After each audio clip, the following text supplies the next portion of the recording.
Avec cette vidéo, on commence un nouveau thème, celui de Noël à New York. Donc vous allez voir, on vous réserve beaucoup de surprises. Aujourd'hui, on va faire une carte en 3D sur le thème de Casse-Noisette, un ballet vraiment emblématique à New York qui se joue depuis de nombreuses années. Donc j'espère que ça va beaucoup vous inspirer. C'est parti!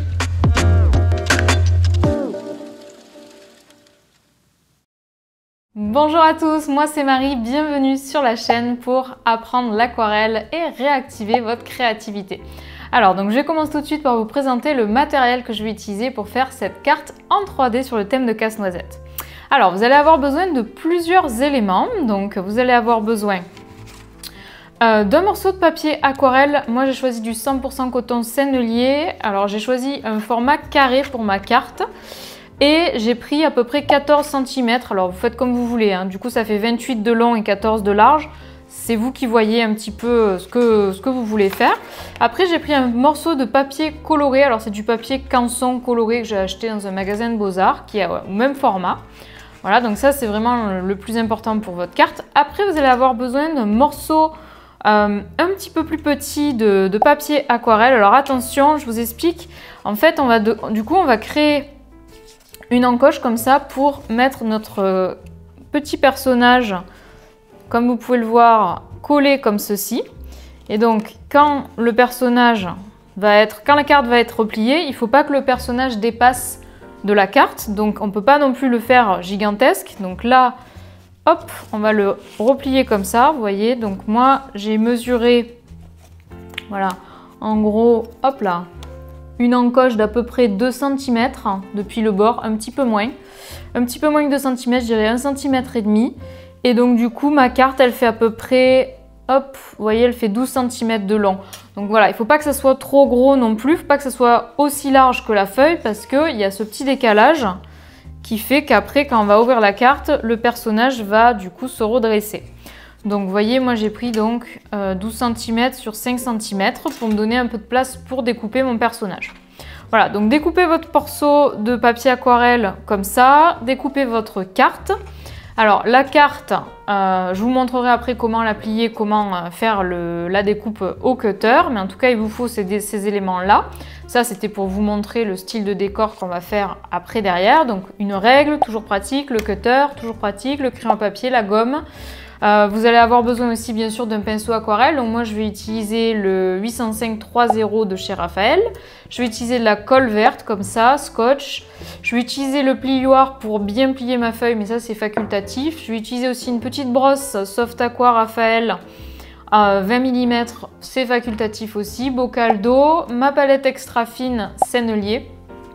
Si je rajoute des couleurs, je vous en parlerai, je vous dirai les noms au fur et à mesure. Et je vais aussi utiliser du doré, vous allez voir. Alors je vais tester plusieurs dorés, je vais tester l'encre sennelier Gold, donc or, et je vais utiliser le Aqua Bronze de Schmick or pâle.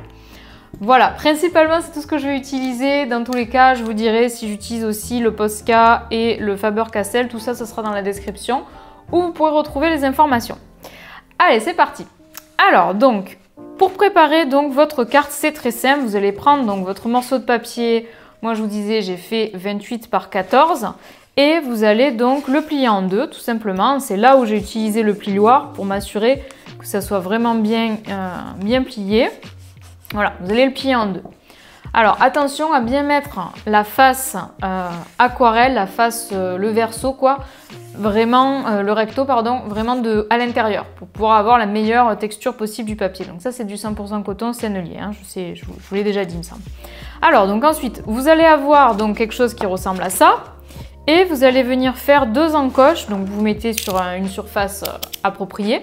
Et vous allez venir faire deux encoches comme ceci, je vous disais à peu près 1,5 cm. Et faites bien attention à ce que ce ne soit pas non plus large que votre morceau de papier aquarelle. Il ne faut pas que ce soit trop large non plus, hein. Voilà, parce qu'après il faudra du coup revenir à l'intérieur, bien former l'encoche et il faudra venir, on collera notre morceau de papier aquarelle comme ceci. Donc il ne faut pas que ça soit trop large non plus, mais c'est bien que ce soit un peu large, comme ça tient bien, on s'assure que c'est bien collé.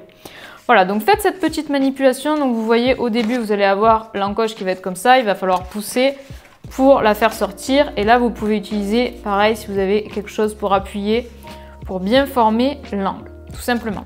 Vous allez faire pareil avec votre morceau de papier en couleur ou autre morceau de papier aquarelle et vous n'allez pas bien sûr faire d'encoche parce qu'en fait on va tout simplement cacher, parce que si on a une carte avec un trou comme ça, c'est pas très joli, donc ça va permettre de cacher. Voilà, alors on va passer du coup à l'étape du petit personnage du casse-noisette. Donc je vais vous montrer sur l'iPad comment le dessiner, mais vous allez le faire bien sûr sur votre papier. Alors, donc je vais vous montrer en gros pour que vous compreniez bien comment vous y prendre. Donc en gros, vous avez, hop là, vous avez, hop, je vais prendre un gros trait.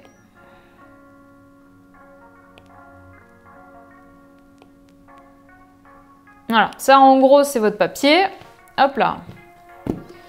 Et je vais vous expliquer comment dessiner le personnage.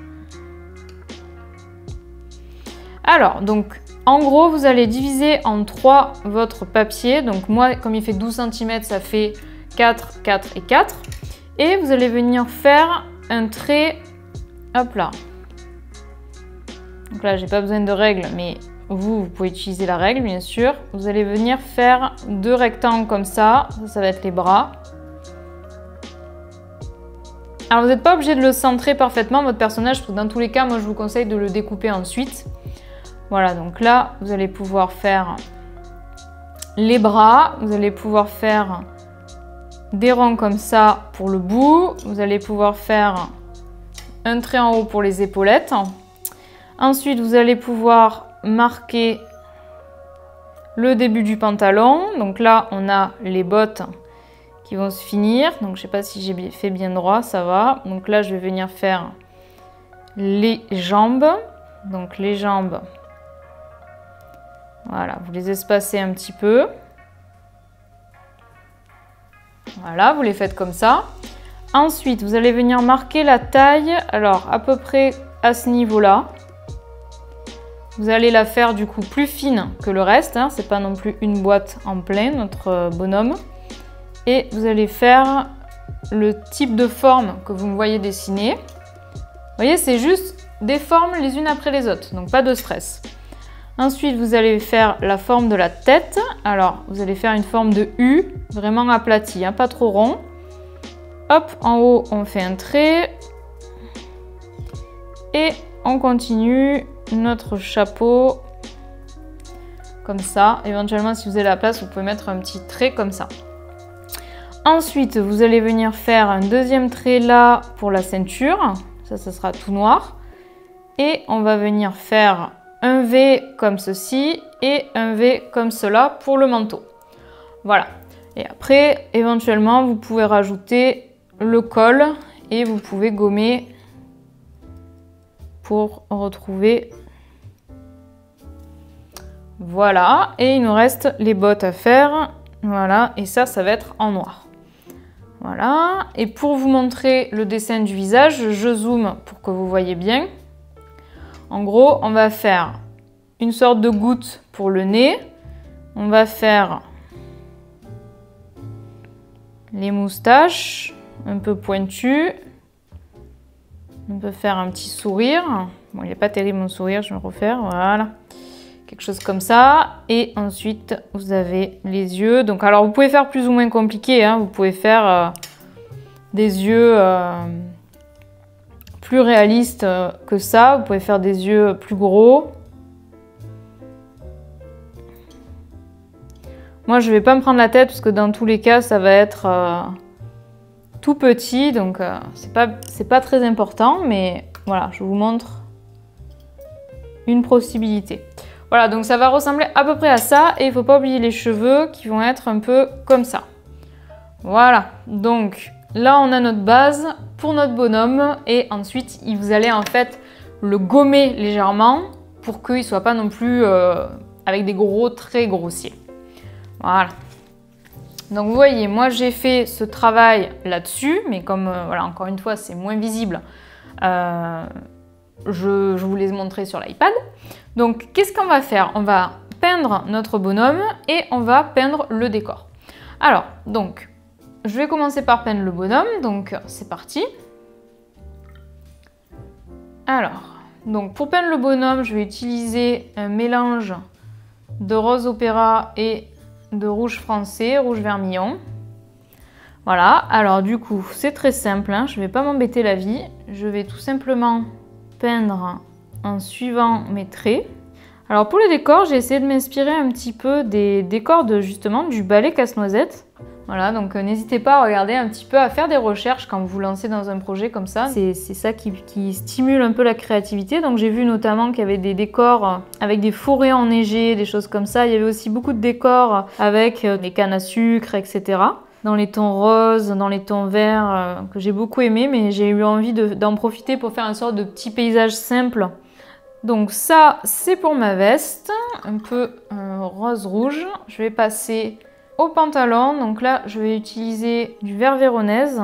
Faites à votre façon, vous pouvez faire beaucoup plus détaillé que moi. Vous pouvez faire par exemple avec un pinceau très fin, vous voulez faire les petits détails, etc. Voilà, donc moi je vais m'arrêter là avec le pantalon vert, comme ça. Toc. Je vais lui faire son visage. Alors pour le visage, je vais rajouter du jaune de Naples foncé à ce que j'ai déjà là. Faire un orangé. Je vais mettre beaucoup d'eau. Plus de rose. Voilà. Toc. Un peu trop. Soit assez clair. Alors vous remarquez, je fais des zones qui ne se touchent pas volontairement.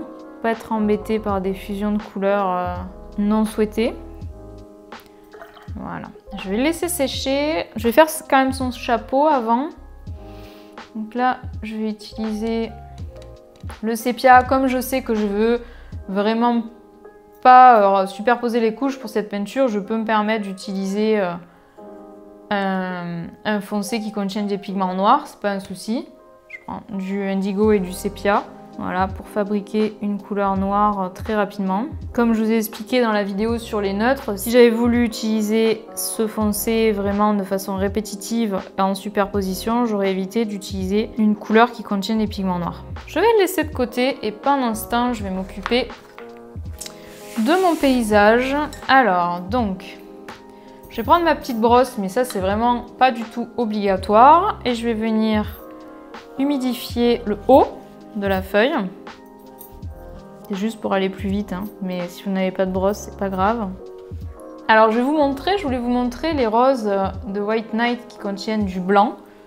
Je n'avais pas forcément l'habitude d'utiliser ce genre de couleur. En général, je fais des roses clairs avec des roses comme le rose opéra par exemple, qui sont assez intenses. Et ensuite, je rajoute de l'eau. Là, du coup, c'est un rose qui est déjà clair parce qu'il contient des pigments blancs. Donc je trouvais ça intéressant de vous le faire découvrir. Voilà, je vais reprendre des pigments rose opéra pour avoir un rose plus intense vers le bas. Et je vais prendre des pigments bleus. Donc là je vais prendre du bleu outremer foncé et un peu de indigo. Alors très léger, hein. Faire le sol pour faire un peu un effet neige. Ok, donc là c'est vraiment très très léger. Je ne sais pas si vous allez bien voir à la caméra. Très très léger mon dégradé. Et je vais venir tapoter. Avec mon pinceau, je vais venir tapoter. Donc là, je vais reprendre du outremer avec un peu de indigo. Toc. Et je vais venir faire des silhouettes de sapin qui sont floues du coup. Et vous voyez, dans l'idée, je vais faire 2 silhouettes floues et ensuite je renforcerai celle-ci avec du foncé pour donner l'impression qu'elle est un peu plus près. Même si c'est trop foncé entre guillemets, c'est pas grave parce que ça va toujours sécher plus clair. Donc là, j'hésite pas à mettre des taches en laissant des espaces. Alors c'est pas grave si vous faites pas les marques exactement au même endroit que moi, hein. C'est loin d'être indispensable, mais ça vous donne... En gros, je fais une forme comme ça de triangle. Et là, je vais utiliser mon chiffon que j'adore en coton et qui est vraiment très moche. Et je vais venir former une sorte de petite, vous voyez, une sorte de petite boule comme ça. Enfin, voilà, une sorte de texture. Et je vais venir tapoter sur mon sapin pour faire de la neige. Vous voyez, j'hésite pas à prendre les endroits où il y a de la texture, ça fait des effets un peu que je peux pas contrôler, mais qui font bien neige. Alors forcément, on n'aura jamais la même chose, et ça, il faut le faire quand c'est bien mouillé.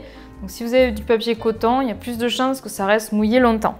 Donc pendant que ça sèche, je vais laisser faire et je vais passer au bas, donc ça sera le sol. Donc là, je vais faire directement avec ma brosse.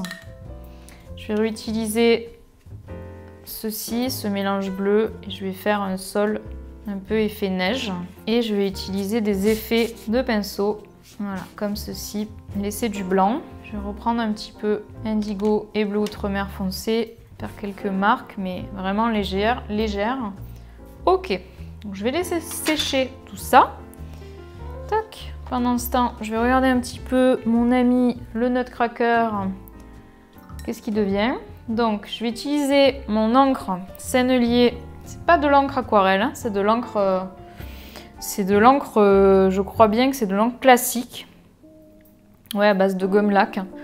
Donc, je la secoue et je vais venir vous montrer ce que ça donne. Je vais venir en déposer sur les épaules. Je vais vraiment pas forcément en avoir besoin de beaucoup, mais ça vous donnera une petite idée. Je vais venir en mettre au col.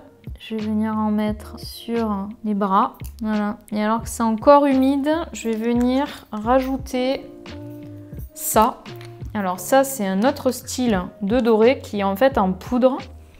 Alors, je vous avoue que je ne sais pas si je l'utilise comme il faut, mais je trouve que c'est très intense comme doré. Par contre, c'est pas pratique à utiliser. Et quand on le met sur quelque chose de mouillé, ça se fusionne un peu avec le mouillé. Et du coup, c'est vrai que ça fait un doré encore plus intense, encore plus fort. Voilà, vous voyez un peu, ça rend pas trop mal. Allez, je vais faire les bottes. Donc là, c'est vraiment... j'utilise l'aquarelle, mais je pourrais utiliser un autre médium là, pour faire le Nutcracker. C'est vraiment du coloriage que je fais, mais c'est pas grave, c'est sympa. Ok, écoutez, c'est pas mal. Là, je peux mettre des petits points. Comme ça. Vous pouvez rajouter des petits détails et du coup avec votre pinceau fin vous pouvez faire ce qu'on a dit tout à l'heure, donc les moustaches. Alors moi j'y vais, je vois plus mon dessin au crayon là, mais c'est pas grave, je me lance. N'hésitez pas à le redessiner si vous voulez vraiment avoir la base.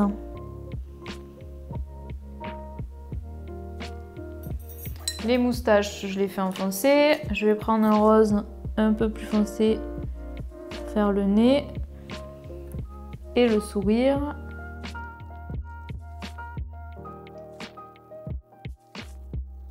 Voilà, et je vais faire quand même des petits rappels avec mon mélange bleu.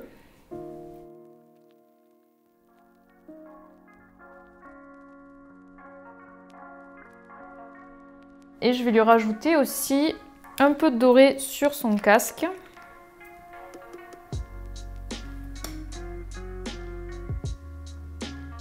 Sorte de forme de U comme ça. Bon, ça vous donne pas un très bon aperçu du doré parce que franchement j'en utilise une quantité vraiment minime. Mais si ça vous intéresse, dites-moi dans les commentaires si je voulais que je vous fasse un test de doré. J'en ai d'autres sous différents formats qui ça pourrait peut-être vous intéresser. Voilà, donc il me reste plus qu'à coller tout ça. Donc, ah ben non, attendez, j'ai oublié de faire les détails sur les sapins. Alors les fixes c'est sec. Je reprends mon pinceau à la vie et je vais venir faire des détails. Alors vous voyez, en fait on va sous le blanc, on va venir faire une sorte d'ombre. Donc vous faites quelque chose de très relâché, il faut que ça soit naturel. Il ne faut pas trop contrôler le geste. Voilà, c'est un peu aléatoire. Et vous imaginez toujours le cône. Des fois, vous pouvez utiliser aussi côté du pinceau. Et bien sûr, vous faites un trait fin en haut. Avec quelques petites marques.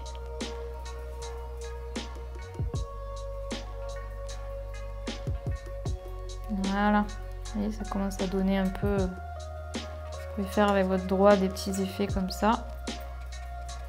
Ça me rappelle Winter Booster 2020. Dites-moi si vous étiez là dans les commentaires. On avait fait un peu des sapins comme ça. Vous pouvez utiliser d'ailleurs ce qu'on avait fait en partie. Il y a une partie des vidéos qui sont dispo sur la chaîne. Pour faire des cartes aussi de Noël, utiliser ça. Voilà, bah, c'était un peu l'idée que je voulais faire. Et puis après, bah, du coup, enfin, on va devoir scotcher ça, donc ou coller, vous voyez, hop. On va pouvoir coller ça. Alors, vous pouvez le découper, hein, vous pouvez découper plus proche.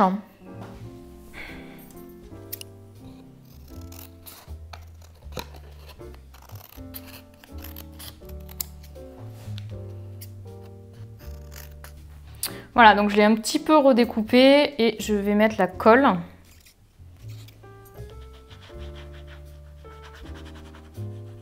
On a peut-être mis un peu trop. Tac.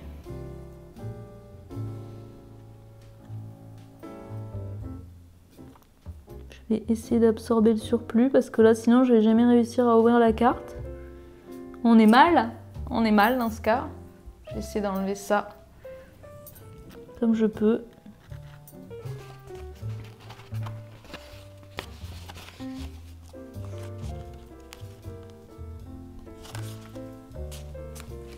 Alors, je continue avec ma colle.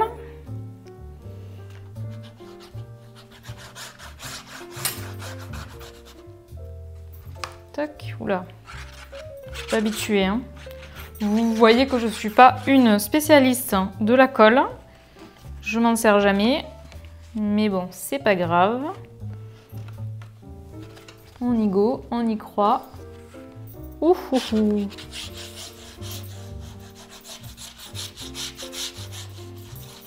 J'y vais franco, peut-être un peu trop là. Je m'en rends pas compte. Vous me direz ce que vous en pensez de ma méthode dans les commentaires.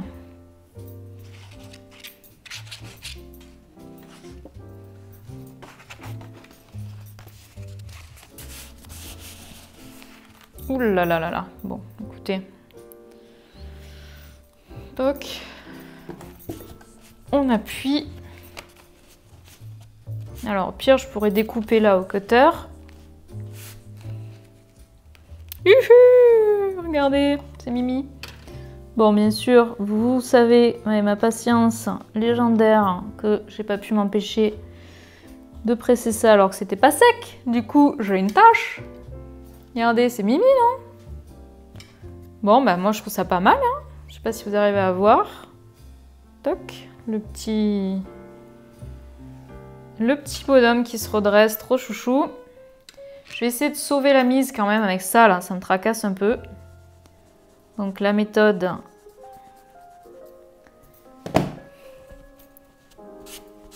Bon, c'est pas trop mal. Bon, donc ce que je voulais vous proposer, vous pouvez aussi compléter avec des stylos blancs par exemple. Vous pouvez faire un peu des effets neige par-dessus, rajouter des détails. Vous pouvez bien sûr mettre votre petit message.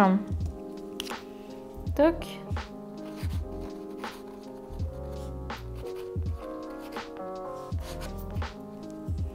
Ici, voilà, et vous pouvez aussi mettre un message ici sur la carte. Donc je ne vais peut-être pas non plus me lancer, parce que là j'ai peur de faire une cata, de gâcher. Mais voilà, vous pouvez redécouper un petit coup au cutter pour que ce soit bien propre. Mettre un petit mot ici, et voilà, ça vous fait une petite carte sympa. Donc j'espère que ça vous a plu en tout cas, ce tuto. Et j'ai hâte de voir vos pop-up cartes casse-noisette, voilà. Et je vous dis à la semaine prochaine pour une nouvelle vidéo. N'oubliez pas de vous abonner si ça vous a plu. Allez, à la prochaine!